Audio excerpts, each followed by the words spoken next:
योग नगरी ऋषिकेश। ये station Rishikesh Karnaprayag railway project का पहला स्टेशन है। इसको डेवलप कर लिया गया है, यहाँ से ट्रेनें भी चलती हैं। आसपास का दृश्य आप देख सकते हैं कि किस तरीके से पहाड़ों के बीच में यह स्टेशन मौजूद है। इसके लिए तकरीबन 63 हेक्टेयर की फॉरेस्ट लैंड क्लियर की गई और उसके बाद ये स्टेशन बनाया गया। आसपास की खूबसूरती देखते ही बनती है। आप जिधर नजर डालेंगे हरियाली ही हरियाली, और इन सब के बीच में यह स्टेशन चल रहा है, शुरू हो चुका है। ये कोरोना से पहले इसको बना लिया गया था, और इसके आर्किटेक्ट को अगर हम देखें तो कहीं ना कहीं इसका जो लुक है वो दिया गया है केदारनाथ मंदिर की तर्ज पर, यानी केदारनाथ मंदिर की तरह इसको लुक देने की कोशिश की गई। और इसमें जो शुरुआत में इसका जो डिजाइन था, अगर हम उसकी बात करें तो केदारनाथ मंदिर का जो शिखर है उसको यहाँ पर बनाया जाना था, लेकिन कुछ तकनीकी दिक्कतों की वजह से नहीं बना। लेकिन जो सामने का हिस्सा है वो आप देख सकते हैं, कहीं ना कहीं श्री केदारनाथ मंदिर का ये दृश्य पैदा करता है। जब आप अंदर आएंगे, एक भव्य स्टेशन है, और यहाँ अगर हम देखें तो 7 ट्रेनें आती जाती हैं। यानी इस समय की अगर हम बात करते हैं तो 7 ट्रेनें हैं। देश के अलग अलग हिस्सों से ये ट्रेनें लोगों को यहाँ पर लाती हैं, यहाँ से ले जाती हैं। क्योंकि इस इलाके की अगर हम बात करें तो हरिद्वार और ऋषिकेश एक ऐसी जगह है जहाँ पर भारी तादाद में तीर्थयात्री आते हैं, और अगर हम टूरिस्ट की बात करते हैं तो टूरिस्ट डेस्टिनेशन है। और यहाँ पर जो ट्रेनें आती हैं, हम आपको दिखाते हैं, बोर्ड पढ़कर बताते हैं कि कौन कौन सी ट्रेनें हैं जो यहाँ से आती जाती हैं। तो योग नगरी ऋषिकेश रेलवे स्टेशन, योग नगरी ऋषिकेश रेलवे स्टेशन है यहाँ पर।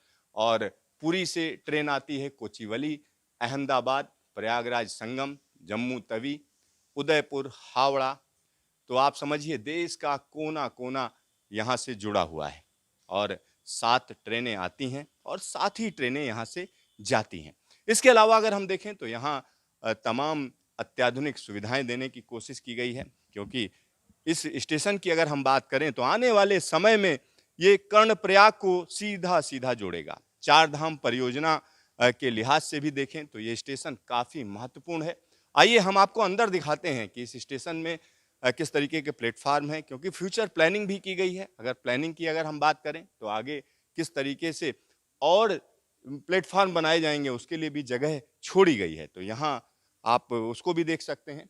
तो ये जगह जो छोड़ी गई है, अगर हम इसको देखें तो आने वाले समय में अगर लाइन डालनी पड़ेगी तो यहाँ प्लेटफार्म की जो संख्या है वो भी बढ़ सकती है।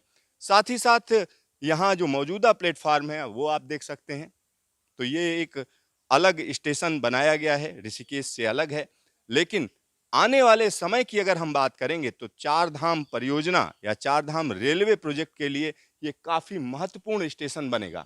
और यहाँ से आगे की अगर हम बात करें तो ये लाइन आगे चली जाती है और आगे शुरू होता है ऋषिकेश से कर्णप्रयाग के बीच में जो रेलवे प्रोजेक्ट चल रहा है।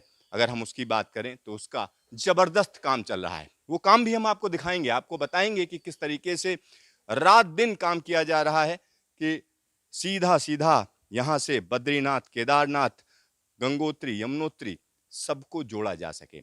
और ये जो लाइन है इसकी अगर हम बात करें, जो प्रोजेक्ट बनाया जा रहा है अगर हम उसकी बात करें, जिस पर काम चल रहा है, 2025 का टारगेट दिया गया है। 2025 तक कर्णप्रयाग से लेकर ऋषिकेश के बीच का जो सफर है वो आप ट्रेन से कर सकेंगे। उसके लिए टारगेट दे दिए गए हैं। जगह जगह टनलिंग का काम चल रहा है। 125 किलोमीटर लंबी ये रेलवे परियोजना है, जिसमें एक बड़ा हिस्सा आप समझ सकते हैं कि 105 किलोमीटर लंबा हिस्सा सिर्फ और सिर्फ सुरंग से होकर जाएगा।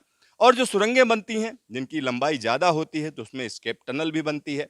और जो ब्रिजेज हैं, अगर ब्रिजेज की बात करें तो 16 मेजर ब्रिज हैं, यानी बड़े पुल हैं जो गर्डर ब्रिज हैं। आमतौर पर गर्डर ब्रिज होते हैं।